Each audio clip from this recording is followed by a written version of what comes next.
Muy buenos días para todos. En esta mañana les queremos dar gracias por esta conexión que pueda tener. El Señor bendiga a su pueblo. El Señor te bendiga en esta mañana. El Señor bendiga la iglesia en esta mañana. Gracias a Dios por estos tiempos que nos permite vivir y compartir su palabra, estos tiempos de libertad, estos tiempos de plenitud donde podemos estar 100% libres para poder exponer el mensaje de Dios. Saludamos a todas las personas que nos están siguiendo a través de este canal, y más que el hecho de que nos estén siguiendo, que estén siendo bendecidos a través de estas palabras. Bueno, estamos extrayendo lo básico, lo más fundamental. El mensaje debería ser más completo, con mucha más profundidad, con mucho más estudio. El mensaje requeriría de ciertas fuentes más fuertes para poder hacer algo más profundo, una enseñanza, un mensaje más profundo. Pero Dios ha puesto en mi corazón simplemente compartir lo esencial, lo que pueda básicamente bendecir o lo que pueda direccionar a una persona. Le damos gracias al Señor por su vida, le bendecimos su casa. El Señor viene pronto y oramos para que la iglesia tenga el despertar a ese encuentro tan maravilloso, tan esperado, ¿no? Tan esperanzador, que es la segunda venida de nuestro Rey Jesús, la aparición de eso. Debe ser algo tan hermoso, tan bello, que podrá definitivamente cambiar los tiempos que estamos viviendo. Bueno, el mensaje a Pérgamo. Es importante también descubrir lo que está dentro de este mensaje y el tipo de personas o el tipo de ministros al que se le da este mensaje de Pérgamo. Vemos comienza a partir del versículo 12, estamos citando Apocalipsis capítulo 2. Yo estoy leyendo la Biblia, la versión Reina Dios habla hoy. A partir del versículo 12, desde el versículo 12 hasta el versículo 18, usted encuentra el mensaje, hasta el versículo 17, usted encuentra el mensaje a Pérgamo. El versículo 12, la introducción. Recuerde que los primeros versículos de cada carta marcan el propósito de la carta, marca hacia quién se le dirige y marca la manera en que el Señor Jesús se manifiesta. Escribe también al ángel de la iglesia de Pérgamo. Esto dice el que tiene la aguda espada de dos filos. Aquí habla el Señor, se presenta aquí como la espada de dos filos. Veamos que en Éfeso el Señor se revela como el que tiene las 7 estrellas en la mano y se pasea en medio de los 7 candelabros, que son la figura de la iglesia, que se pasea en la iglesia. Y la sentencia allí es contra aquellos ministerios a los cuales el Señor les va a quitar esa congregación, les va a quitar de su lugar esa congregación, de donde ellos establecieron esa congregación. Luego vimos en el mensaje a Esmirna que el Señor se presenta de una manera completamente diferente, se manifiesta como el que murió y resucitó, dando esperanza y fortaleza para aquellas personas que entregan su vida por causa del Evangelio, y la esperanza de una resurrección, la esperanza también y la promesa de que la segunda muerte, es decir, la condenación, no vendrá sobre ellos. Aquí en el mensaje a Esmirna el Señor se presenta como la espada de dos filos. La espada en las Escrituras simboliza muchas cosas. 3 de ellas importantes: simboliza justicia, simboliza también la palabra como tal. La espada es un símbolo de lo que es la palabra de Dios. Simboliza la justicia y simboliza libertad, dentro de muchas características de la espada en la Biblia. Aquí tenemos entonces como la espada, Jesús se presenta como el que va a hacer justicia, y no solamente como el que va a hacer justicia, sino se presenta como la palabra, como la verdadera palabra, como la única y suficiente palabra. ¿Por qué razón se manifiesta el Señor en la iglesia de Pérgamo, en Pérgamo? ¿Por qué se manifiesta como la espada? Porque el mensaje tiene que ver con la palabra, con la doctrina de esa iglesia, con lo que se está enseñando o no se está enseñando en esa iglesia, y el motivo por el que se están haciendo las cosas. Básicamente lo que el Señor está haciendo es revelándole a Juan, que se le revele a la iglesia que Él es la verdadera palabra, que Jesús es la verdadera palabra, que Él es la esencia de la palabra, que las palabras de Él son como espada de doble filo que penetra hasta partir las coyunturas, ¿verdad? Y cierne los pensamientos, que Él es esa palabra de vida. Entonces la espada que Juan logra ver, la revelación que se ve a través de Pérgamo, antes de Jesús darle el mensaje a Juan, le da a entender de qué le va a hablar a esa iglesia. Muy bien. Luego vemos que en el versículo 13 dice: yo sé que vives donde vive Satanás, tiene su trono. Sin embargo, sigues fiel a mi causa. No has dejado de creer en mí, ni siquiera en los días en que Antipas, mi testigo fiel, lo mataron en esa ciudad donde vive Satanás. Ok, en el versículo 13 el Señor habla de las características de esa iglesia o las características de ese pueblo o de esos ministros. Note usted que tanto en Éfeso como en Esmirna y ahora en Pérgamo el Señor hace referencia del buen trabajo, de la insistencia, de la confianza, de la fe, de las obras, de todo ese trabajo ministerial o de todo ese trabajo pastoral, apostólico, evangelístico que se hace, este trabajo profético que se hace. Y el Señor resalta que son iglesias esforzadas, que son iglesias que se preocupan, que son iglesias que están atendiendo la necesidad, que son iglesias que están constantemente trabajando, constantemente sirviendo, personas, ministros que están constantemente sirviendo. Y en el versículo 13 el Señor también resalta a la iglesia en Pérgamo, resalta lo que ellos hacen como ministerio, como iglesia. Luego en el versículo 14 el Señor comienza a mostrarle a Juan el mensaje para esa iglesia. El Señor comienza a mostrarle a Juan los déficits de esta iglesia, es decir, el pero como la piedra en el zapato de esa iglesia. Y el Señor dice: pero tengo unas cuantas cosas contra ti, que ahí tienes a algunos que no quieren apartarse de la enseñanza de Balaam. Ojo a esto, que no quieren apartarse de la enseñanza de Balaam. Aquí el Señor habla de enseñanza. En Éfeso habla del primer amor, de ese primer amor que pierden los ministros. En Esmirna habla de aquella gente esforzada que da su vida por el evangelio, pero aquí no habla ni del primer amor ni de la gente que da su vida, sino que aquí se está dirigiendo a aquellos ministros o aquellos ministerios o aquellas denominaciones o aquellos creyentes, aquellos cristianos, valga usar esa palabra, que tienen una enseñanza completamente diferente. En el caso cuando el Señor se presenta como la espada, se presenta como la palabra. Yo soy la palabra. Juan, yo soy la verdadera palabra. Yo soy la esencia de la palabra. Y dile a los de Pérgamo, y empieza a mencionarles, recuérdales que yo soy la palabra, pero dile a los de Pérgamo que contra ellos tengo, ojo a esto, porque la iglesia de Pérgamo, lo que Jesús está revelando es que la iglesia de Pérgamo, es decir, la estructura de Pérgamo, la estructura ministerial de Pérgamo y la estructura ministerial de este ministerio como tal, está enfocado en aquellos, dice, que no se han apartado de la enseñanza de Balaam. Habla de la palabra enseñanza. La enseñanza tiene que ver con doctrina, la enseñanza tiene que ver con palabra, la enseñanza tiene que ver con palabra y con doctrina. Jesús se presenta como la palabra y está en contra de una palabra que está siendo adulterada dentro de la iglesia. Está levantándose contra aquellos ministros, contra aquellos pastores, apóstoles, profetas, maestros, evangelistas o el pueblo en general. Hoy tenemos mucha doctrina, hoy tenemos mucha, discúlpenme, entre comillas, buenas doctrinas que de buenas doctrinas no tienen nada. Hoy tenemos muchas enseñanzas, hoy se debate mucho en las enseñanzas.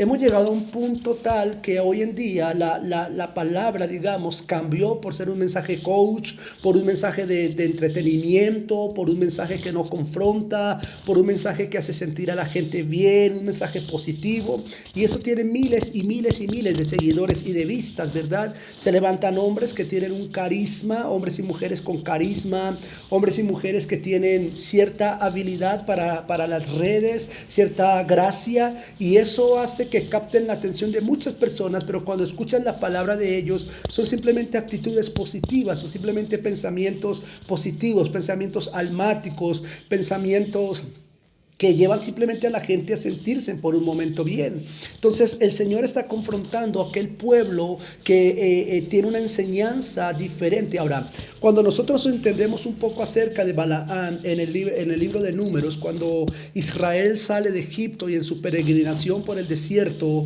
llegan al punto donde se encuentra la región de Moab, es decir, donde está el país de Moab, y ellos se ubican al oriente del Jordán. Vemos que el rey de Moab era Balaam. Balaam era el rey de Moab, Moab que no quería permitir que Israel pasara por su territorio. Había un profeta llamado Balaam, el cual el rey de Moab contrata para que lo venga y maldiga al pueblo de Israel. Este hombre Balaam, este profeta, es contratado y a este profeta se le da una cantidad de dinero para que venga y suelte un mensaje en contra de Israel. Cuando el Señor está hablando que tengo contra la iglesia de Pérgamo, tengo contra el ministerio de Pérgamo, tengo contra los ministros de Pérgamo. Pérgamo, la iglesia Pérgamo representa los ministros de Dios y el pueblo de Dios que predica por dinero, el ministro de Dios que se vende por un dinero, que va por un dinero. Hoy en día desafortunadamente tenemos el caso de personas que invitan, hombres muy ungidos, hay que reconocer la unción que tienen, el ministerio tan reconocido que tienen, grandes y pequeños, aún muchos que no están reconocidos grandemente, pero que los invitan a un ministerio a predicar y de antemano van cobrando, de antemano van poniendo ciertas reglas para su trato, cierto tipo de hotel, cierto tipo de vehículo, cierto tipo de comida, la ofrenda tiene que ser esto, la ofrenda tiene que ser tanto, la ofrenda por adelantado. Conocimos el caso de un profeta que llamaba a las personas y les decía que le enviaran el diezmo por adelantado, ¿ves? Entonces tenemos una cantidad de personas que si no que si no les das dinero no van a predicar el evangelio, que si no les das la cantidad que ellos piden no les das el evangelio. Hace poco antes de este periodo, tuve una invitación a un ministerio y la persona que me invitó, la pastora que me invitó, nos invitó a que tuviéramos un evento que obviamente no se pudo desarrollar porque comenzó el tiempo de la cuarentena, pero había una invitación a un ministerio donde íbamos a estar 2 días en ese ministerio ministrando en un congreso. Después del diálogo, esta persona me dice que cuánto le voy a cobrar. Inmediatamente yo le llamé la atención, le dije que cómo así, que cuánto le iba a cobrar, no sé qué, comenzamos a dialogar eso y esta persona me dice, es que hace poco invité un pastor y él me dijo que me cobró tanto, es decir, él pidió la ofrenda de una vez adelantada, es decir, él puso un tope sobre ese tiempo porque iba a estar más o menos 3 a 4 horas allá en ese lugar. Entonces esto me indignó, esto me molestó, le recomendé obviamente a esta pastora que no volviera a invitar personas con ese corazón, con ese carácter. Eso es lo que representa Balaam. Balaam representa, la doctrina de Balaam representa a esos ministros, esos ministerios o esas personas que cobran por ir a predicar el evangelio, esas personas que necesitan el dinero para poder hacerlo, que requieren de esa economía. Si bien es cierto que la palabra de Dios dice que el obrero es digno de su salario y si bien es cierto que la palabra de Dios enseña que los ministros de Dios vivimos, por así decirlo, de ello, no es una excusa para extorsionar, no es una excusa para pedir, no es una excusa, por el contrario, nosotros debemos sentirnos bendecidos por estar haciendo esta obra, debemos estar siendo bendecidos y agradecidos con Dios que Él nos ha permitido ser cabezas para predicar su palabra, ¿verdad? Es cierto que tenemos necesidades, es cierto que hombres y mujeres de Dios, muchos de ellos se dedicaron a la obra y no tienen un recurso financiero, dependen obviamente de una ofrenda, dependen obviamente de un diezmo, como quiera llamarse, pero no es la razón para que una persona pida por adelantado o ponga un tope sobre lo que se le tiene que dar. Eso se le tiene que dejar, considero yo, a consideración de la persona que vaya a honrar o no vaya a honrar. Independientemente te honren o no te honren, Dios es tu proveedor, Dios es tu protector, Dios es tu roca, Dios será el que encargado de proveer para ti, para tu familia.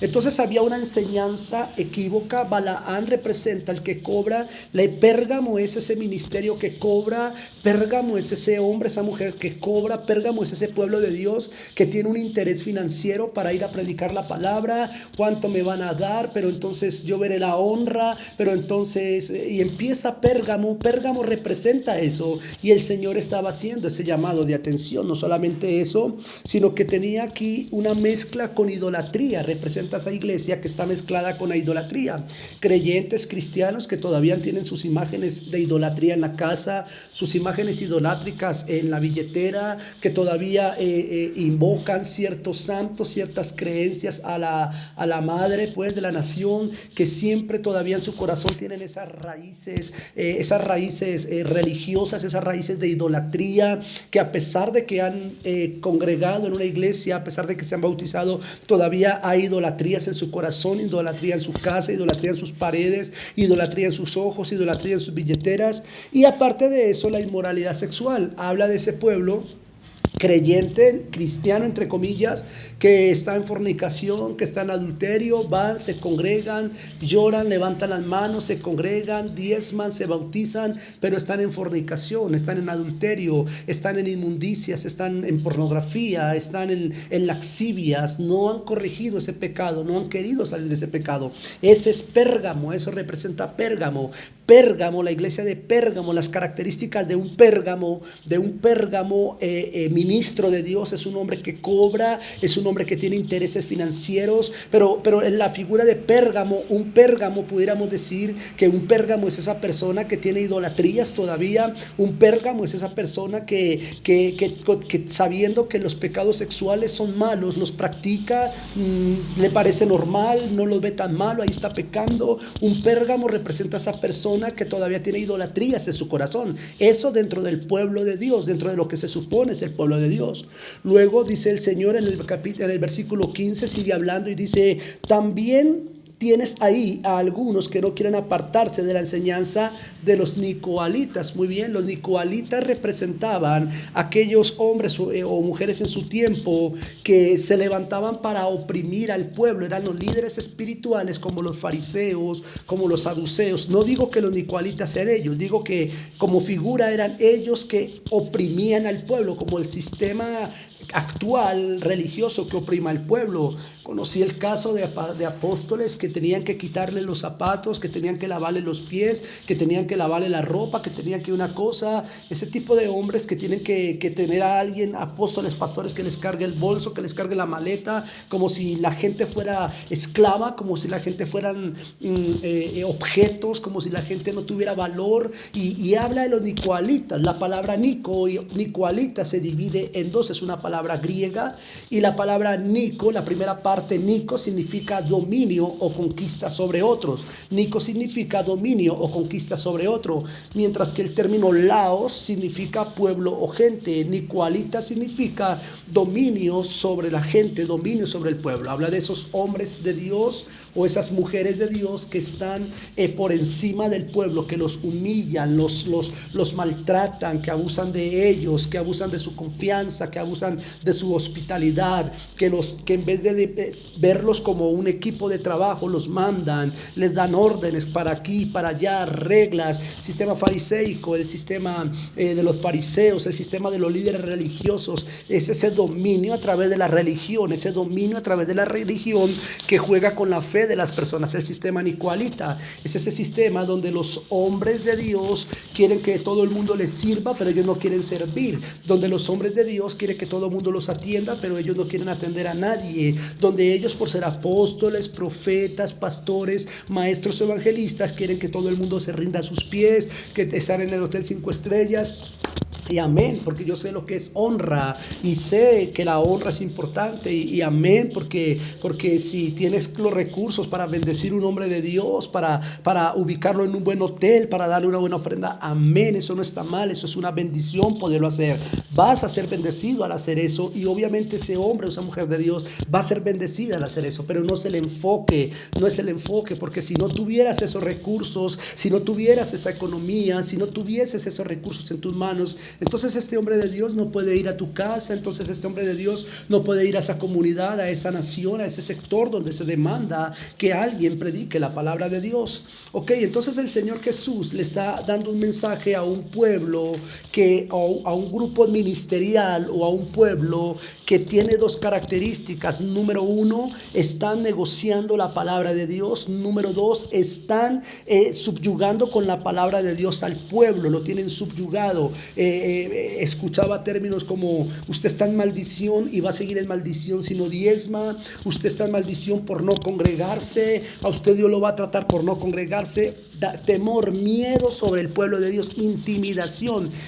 Hay gente que viene a su pastor y lo que le da es miedo, le da miedo que el pastor lo llame. Es un miedo, es una intimidación, no sienten bendición. Wow, me llamó el pastor, sino es un miedo, es un temor a contar. Incluso muchos líderes, mucha iglesia, miedo a contar sus pecados a sus pastores porque los puedan sacar de la iglesia, porque los puedan avergonzar públicamente, porque los puedan disciplinar. No hay un amor, no hay una unidad, no hay una coinonía armonía, si no hay un temor, una intimidación. Esa es la enseñanza, esa era la doctrina. Balaam pensaba que tenía una buena doctrina y él defendía su buena doctrina, pero estaba haciéndole daño al pueblo de Dios. Esos hombres y mujeres que usan las redes para hablar mal de otro ministerio, para hablar mal con nombre propio de otros ministros, para poner en tela de juicio si el Espíritu Santo se mueve así a través de ese hombre o no, si esa es una manifestación del Espíritu. Eso es un sistema corrupto, porque lo único que hace es crear en el corazón del que vea ese video, crear resentimiento hacia esos hombres de Dios, crear resentimiento hacia esos ministerios,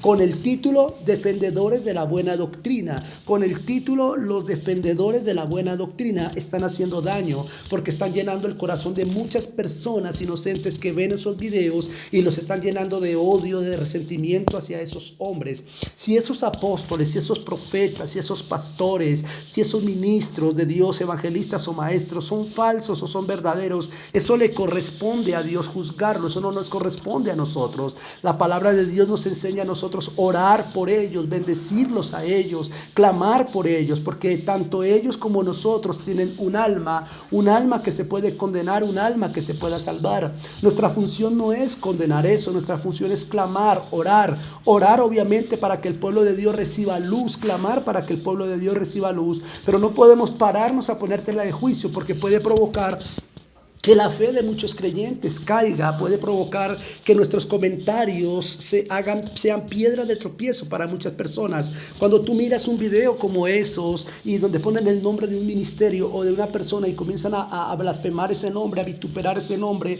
a darle oprobio a ese nombre, causando que ese ministerio sea afectado, y ahí para abajo lees comentarios, te das cuenta en cada comentario, en cada expresión, el odio que se ve en el corazón de esas personas, el resentimiento, el deseo de si fuera por ellos los matarían, porque eso está causando. Y el corazón de muchas personas inocentes que ven esos videos, que no saben lo que es buena o mala doctrina, simplemente se basan en un pequeño video, en un fragmento de video, y que manipulan a aquellos que los ponen, y eso afecta. Nosotros solo tenemos es que preocuparnos por enseñar la palabra. El apóstol Pablo dijo que hay quienes predican el evangelio por contienda, otros por necesidad, otros por dinero, otros por amor, y Pablo dice, independientemente como sea, el evangelio del Señor se está predicando. Dios juzgará a los vivos y a los muertos. Entonces el Señor le está hablando a un ministerio, a una iglesia que tiene esas características, y Él se presenta como la espada, como la verdadera palabra. Y luego dice, más adelante dice: por tanto te digo, versículo 16, vuélvete a Dios, de lo contrario iré pronto a ti con la espada, iré pronto a ti con la espada. A Éfeso le avisó,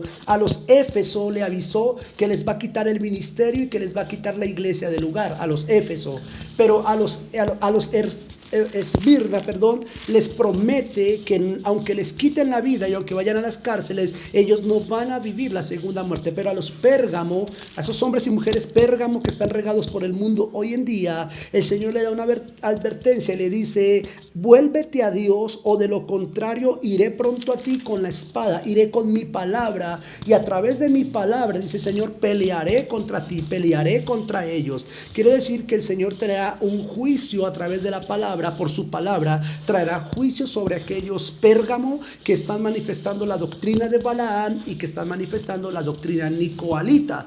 Una iglesia forzada, una iglesia que trabaja, una iglesia que sirve, una iglesia que se esfuerza, pero una iglesia con la doctrina de Balaam, una iglesia contaminada por el pecado sexual, una iglesia contaminada por la economía, por los intereses financieros, una iglesia preocupada por ejercer dominio sobre un pueblo que Dios le entregó. Y el Señor habla de eso y dice: mi palabra que es verdad los confrontará, mi palabra que es la espada, yo soy la espada, iré a ellos y me enfrentaré a ellos y con mi espada acabaré con ellos. Esa es la enseñanza. Quiere decir que el Señor está diciendo que el único mensaje que se tiene que hablar es el mensaje de Él, tal como está en la palabra, no como lo pudiéramos interpretar.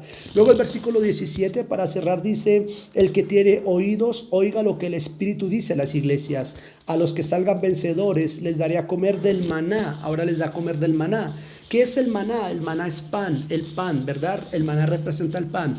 Y el pan en la Biblia también representa la palabra. Quiere decir que desde el principio el Pérgamo está relacionado con la palabra. Pérgamo representa una iglesia que que ha dejado el mensaje de Dios, que ha dejado la enseñanza de la escritura de Dios por ocuparse de sus propios intereses y de su propio mensaje. Ese es el mensaje a Pérgamo básicamente, y el Señor dice: les daré a comer del maná, les daré a comer de la palabra, les daré a comer de la vida de la verdadera palabra, les daré a comer de mi propia palabra, y mi palabra los sanará, los sustentará. Tú sabes lo que representa la palabra del Señor.